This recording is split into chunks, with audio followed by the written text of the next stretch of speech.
Dua pendaki asal Malang, Jawa Timur, Lili Wijayanti dan Elsa Laksono meninggal saat mendaki puncak Kartens Pegunungan Jaya Wijaya di Papua Tengah. Mereka diduga meninggal usai terserang hipotermia akibat cuaca buruk yang menimbulkan hujan salju dan angin kencang di puncak Kartens. Seperti apa ya puncak Kartens yang jadi impian para pendaki untuk menaklukkannya? Kartens Pyramid atau Puncak Jaya di Pegunungan Jaya Wijaya, Papua menjadi salah satu dari Seven Summits of Indonesia, sebutan untuk 7 puncak tertinggi di tanah air dengan ketinggian 4.884 meter di atas permukaan laut.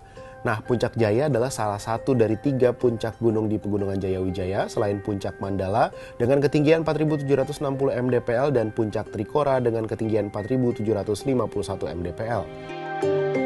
Puncak ini pun jadi salah satu keajaiban di tanah air. Letaknya di pulau paling timur Indonesia yang dikenal sebagai daerah tropis, tetapi puncak gunung tertingginya memiliki salju abadi. Sayangnya salju abadi ini terus berkurang dari tahun ke tahun. BMKG sudah beberapa tahun belakangan mengamati perubahan ini dan menyebut kondisi salju abadi makin mengkhawatirkan karena terus mencair.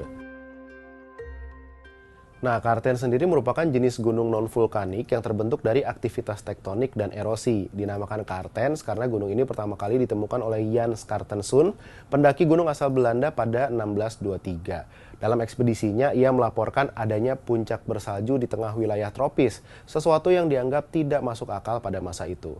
Pada 1963, saat Papua bergabung dengan Indonesia, puncak itu berganti nama menjadi Puncak Jaya. Namun di kalangan pendaki, nama Kartens masih sering digunakan.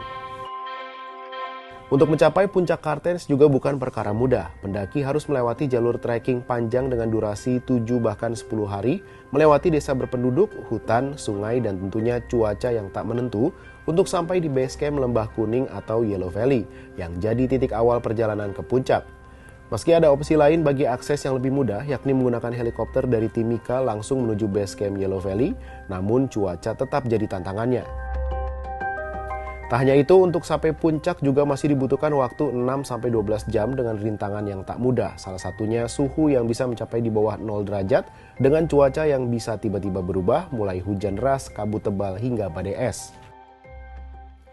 Nah, ekstrimnya medan yang ditempuh menjadikan Kartens bukan sembarang gunung yang bisa didaki oleh pendaki amatir. Bagi pendaki profesional yang sudah berpengalaman pun, gunung ini cukup sulit untuk ditaklukkan. Apalagi perubahan cuaca ekstrim yang bisa menyerang para pendaki.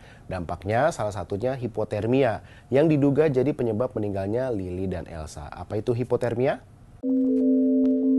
Mengutip siloamhospitals.com, hipotermia adalah kondisi ketika suhu tubuh mengalami penurunan secara drastis hingga di bawah 35 derajat Celcius, di mana suhu normal tubuh manusia adalah sekitar 36-37 derajat Celcius. Hipotermia umumnya terjadi saat tubuh terpapar suhu yang sangat rendah. Pada kondisi tersebut, tubuh tidak sanggup mengembalikan suhu normalnya karena suhu-suhu internal sudah mengalami penurunan terlalu cepat. Dalam Mountaineering: The Essential Skills for Mountain Walkers and Climbers, karya Alun Richardson, disebutkan hipotermia dan radang dingin merupakan penyakit ketinggian atau penyakit gunung. Gejalanya sulit tidur, sesak napas, sakit kepala, diare, mual, muntah, kehilangan nafsu makan hingga kehilangan kesadaran. Secara alami, situasi itu dipengaruhi oleh ketinggian. Di tempat berketinggian lebih dari 1.500 mdpl, tekanan udara menurun dan oksigen menipis. Semakin tinggi tempat, tekanan dan oksigen jelas menipis. Situasi ini menuntut penyesuaian atau aklimatisasi para pendaki.